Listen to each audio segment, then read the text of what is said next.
Hey everyone.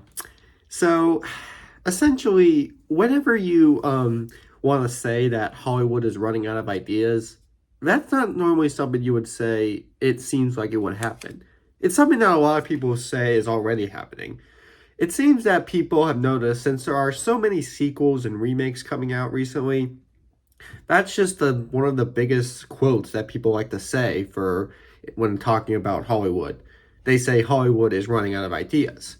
And I can understand that because, yeah, we have been getting a lot of remakes and sequels out there, and many of them have really not been necessary or called for. I mean, you saw when I made those videos talking about the kind of sequels or remakes that we really don't need. But now, what if I told you that we really, in terms of actually base, will Hollywood ever actually run out of ideas? Because you may say, well, they already have, so don't, that's too late to ask that. But actually, I'm going to be honest, that isn't entirely true. It is true there have been a lot more sequels and remakes than there would be in the past, but we actually have still been getting some new films to come out that are new ideas. Like this month, for example, there are a couple of movies coming out this month that are some new ideas. For example, there's this new drama that seems that everyone agrees could be Oscar worthy called A Real Pain. That's a new idea. There's a weird Christmas comedy called Red One that's actually to me looks interesting. That's a new idea. And essentially, yeah, there are still some movies coming out that are new ideas. Granted, you may want to assume that they're premises that we've already seen before, but they are new kind of films. So today I'm going to talk about sort of if it is true exactly, if there ever will come a time where Hollywood really will run out of ideas. Like there is a time where the only films you'll ever see, like only entirely, like just only ever see are sequels and remakes. Will there ever become a time where that has to become the case? Well, I'm going to analyze it a little bit. So to start off, let's talk about sort of when it comes to new ideas and when they have a plot that's a ripoff.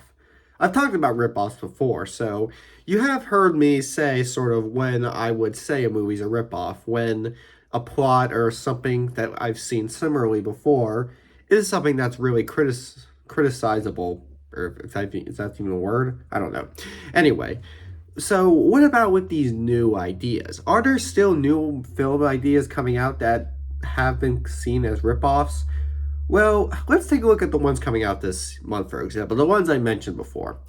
Like, for example, how about Red One, for example? Now, from what I've heard, that movie apparently has a really large budget, and a lot of people seem to question why such a weird movie would have such a huge budget for it. Well, that is interesting to know. The film's idea, at least in terms of what the trailers were, I actually haven't seen the movie just yet, it hasn't come out yet, but in terms of what the trailers have been saying, the movie's sort of a Christmas action comedy about a kidnapping of Santa Claus, a sort of taking an action star and putting him in a Christmas adventure. Now, have we seen that before in movies? Now, action Christmas comedy is definitely not something that's entirely new. We have seen action Christmas comedies before. I mean, we have seen other action Christmas movies like Die Hard come out, but in terms of that main premise, like the plot in general, that actually is something that is sort of new. I mean, true, you could argue, some people say, are they just trying to do what Violent Night did? You know how Violent Night came out that was supposed to do sort of a Santa being an action star, a violent action star thing? Well, this time around, they're sort of focusing it more as more of a real comedic action flick. Like Violent Night had some comedy, but it was mostly more gore involved in it. I almost thought it was gonna portray itself as a horror movie, but it didn't. It was just super gory. Anyway, essentially, yeah, this is sort of a new thing. Like, maybe I haven't seen the movie yet, so chances are there could be the cases where there are a lot of scenes or moments that feel too similar to something already, but I don't know that just yet. What I'm trying to say is, in terms of them creating new ideas for movies, like when new movies come out, if they steal a plot from another, if they have a plot that's similar to another movie, does that really count as a proof of Hollywood running out of ideas? Like when we say Hollywood running out of ideas, does that also imply with even new movies having similar plots? Well, honestly, I don't really think we should do that because, like I mentioned before in the ripoff video, whenever another movie comes out with a plot that's similar, chances are it is easy to tell when the plot is similar by coincidence or they obviously already know what they're doing with the plot and know that it's already been done before. So if the plot feels like it's just a coincidence that it's similar, like if it feels like they were trying to do something new, but then you yourself notice it to have already been done before, then I really wouldn't really say that counts for that case.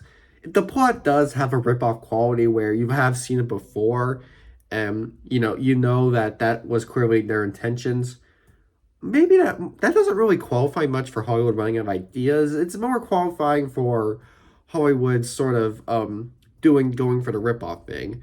Like ripoffs and running out of ideas may seem very similar, and but there actually is something to it that's different.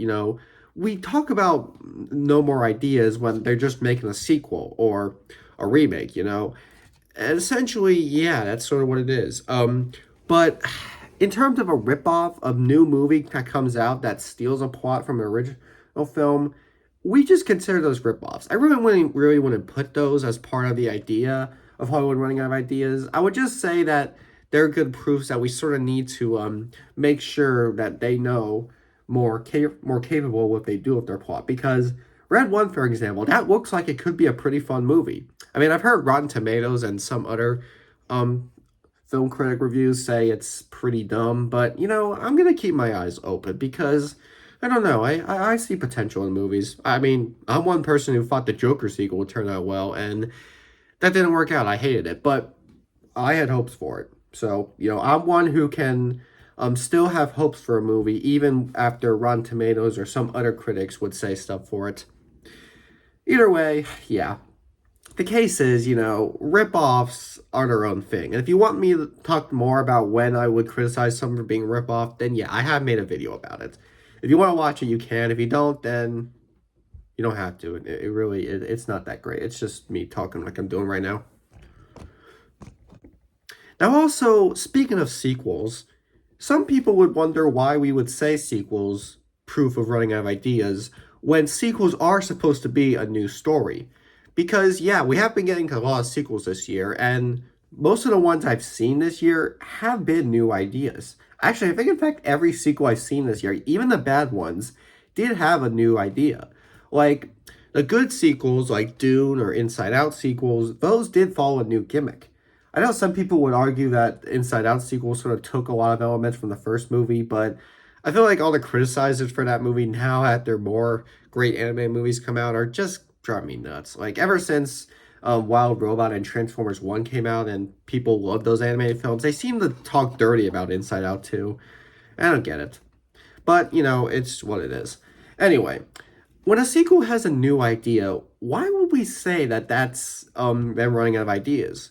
Well, I think it more has to do with, like I mentioned in a previous video, really didn't need a sequel. Because with how much there already is going on, with how much IP we know and love, that they can really work off a lot for making a new film. It's a lot easier to develop a new story with something that already exists. Like with Gladiator, for example, this new sequel is coming out soon. Gladiators had a lot of gimmicks involved with it. It came out around 24 years ago, and there was a lot to it. It won a lot of Oscars. It got a lot of praise. People consider it one of the best epics of all time. And it was mostly because of how much there was for it. Like, there was a lot of IP in that movie, a lot of things that made it iconic. So, when developing a new story for the sequel, they do have a lot to work off of. Because even though they do have to develop a new story, with how much has already happened, they have the stuff to follow with. So it's much easier to make a sequel when you know there's already been some stuff in that same universe for the movie that has occurred. Essentially, yeah, because we've had the ideas. And that's kind of why making sequels to movies, even when it's not, doesn't work when the movie never needs a sequel. Like I mentioned my sequel analysis video, there's ways when a sequel isn't needed. And when they do make the sequel and it wasn't needed, then that's kind of a problem. That sort of proves when Hollywood runs out of ideas. When they don't choose the right kind of material that works for a sequel. When they just want to make a sequel to anything that we loved back then, and they want to do a legacy sequel even, because we have gotten a lot of those recently.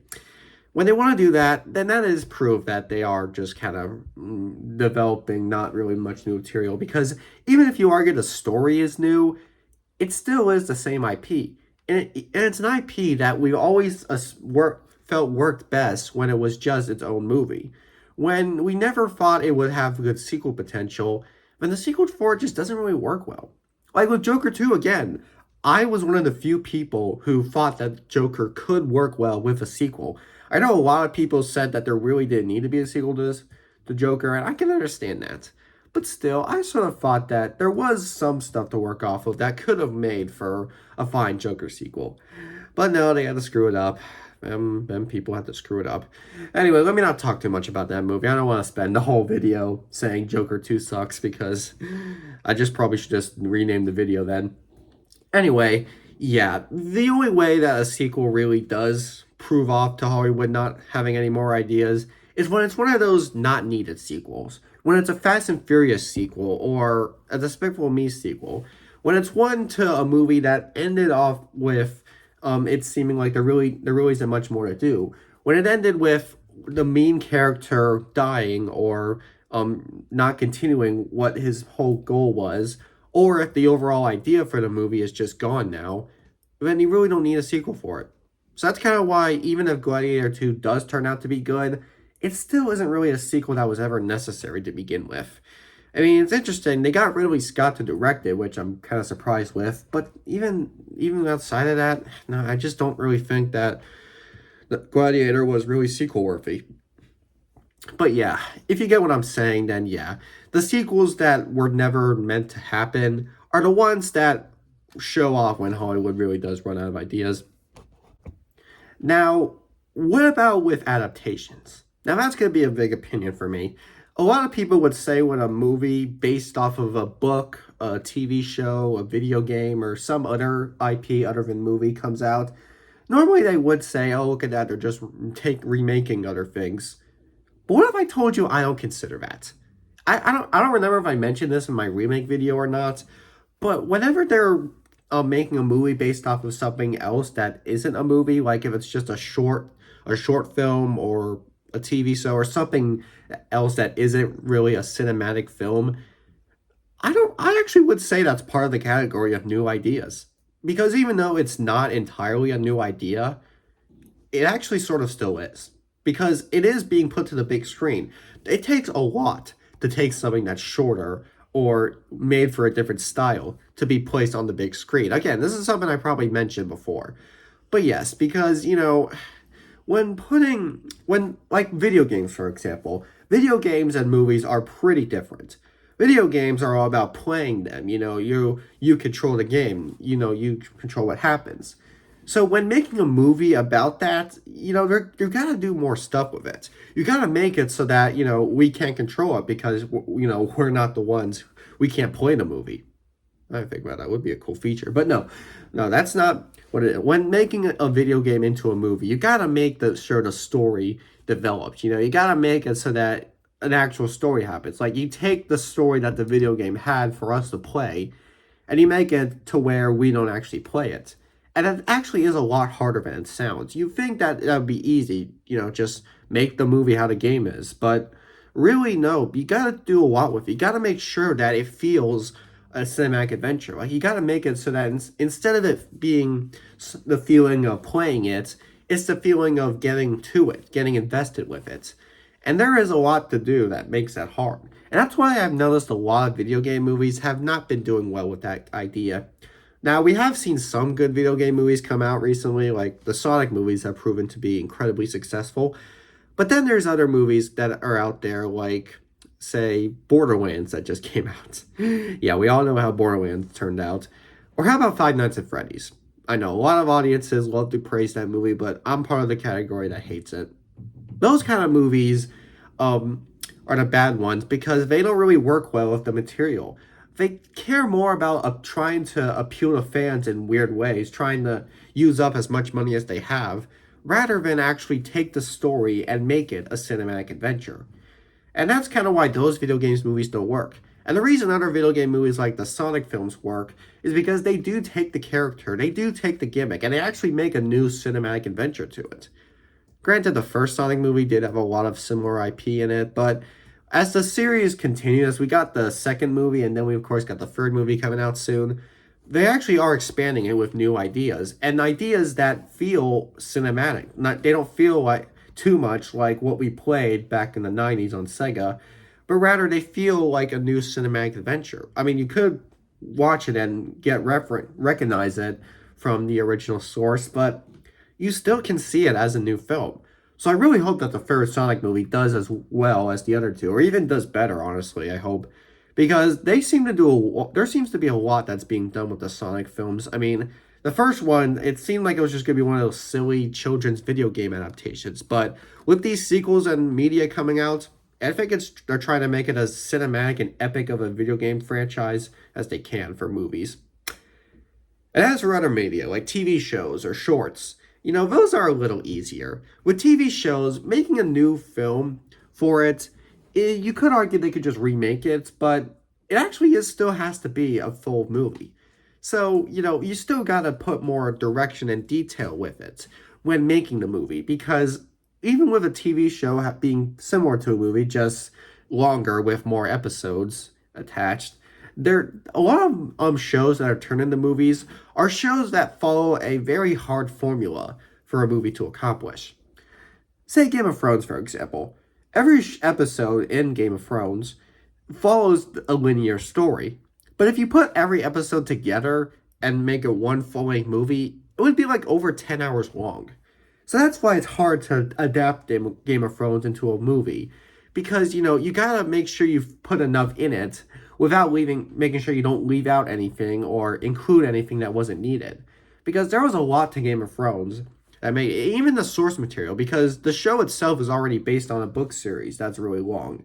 So if they wanted to make a movie to it, they would either have to stretch it out to multiple films, or they would have to make a long movie that focuses on the right stuff, and anything that isn't that important, they would just have to leave out. Honestly, though, if people wanted to see a Game of Thrones movie, they probably would want to see a series of them. I think Game of Thrones is not something that would work as just one movie. I think it would work best when they make it into multiple films, but that's because there's details.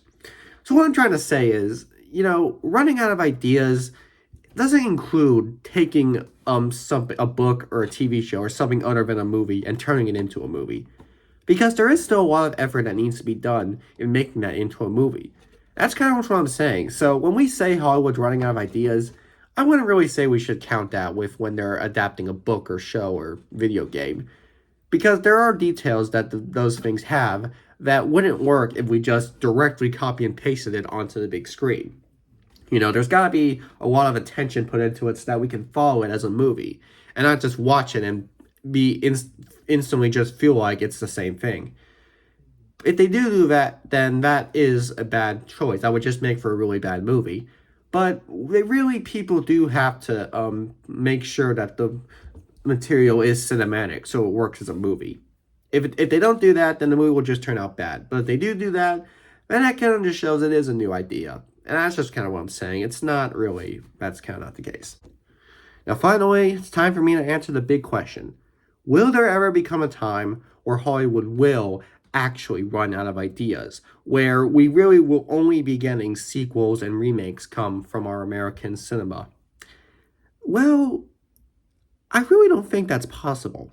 Because even if it seems like there will come a time where there's not much else to do and the only thing they can ever think of is just remaking or adapting other movies, there actually is going to be more stories out there, because stories that can be turned into films are never ending.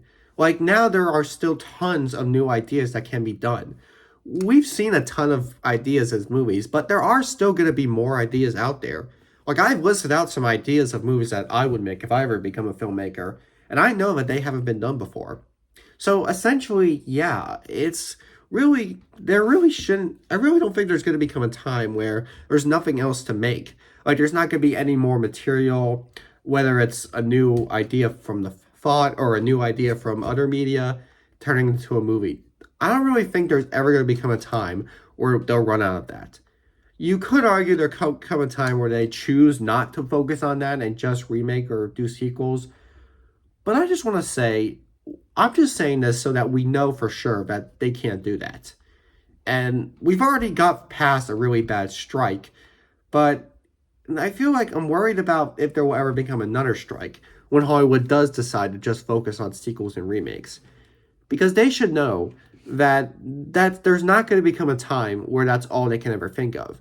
There's always still going to be new ideas that they can make. Our world is still expanding. We're still getting new things happening in the world, and there are still a lot of good ideas that people haven't made yet. So the ideas will always be never ending because our world is always changing.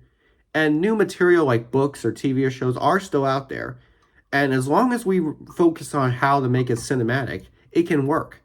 But if we do run out of things, out of TV shows or other material that um, would feel cinematic, then we just focus on the new gimmicks. Because new gimmicks for new films are easier to find than adapting something.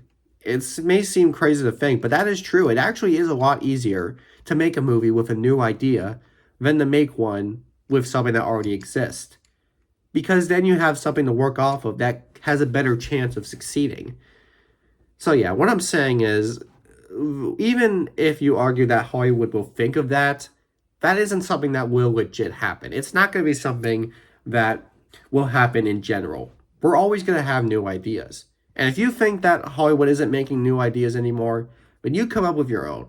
And one day maybe you can share those ideas and share something to them that will probably make you successful. Because we're always going to have new film ideas. Whether it's adapting something or creating it from our head, there's never going to become a time where that's never going to become the case. Maybe Hollywood will think that, but I just want to say they shouldn't. So, for my conclusion, no. No. I don't know how Hollywood's going to think, but they should know that there's not going to become a time where the only kind of movies that ever can be made are remakes and sequels. There's always going to be times where you can still make a new film. That's not going to happen. There won't become a time where that will be the only case. Let's just hope there's not going to become a time where they think that's the only case. Let's all hope that. Let's all make sure they don't think that.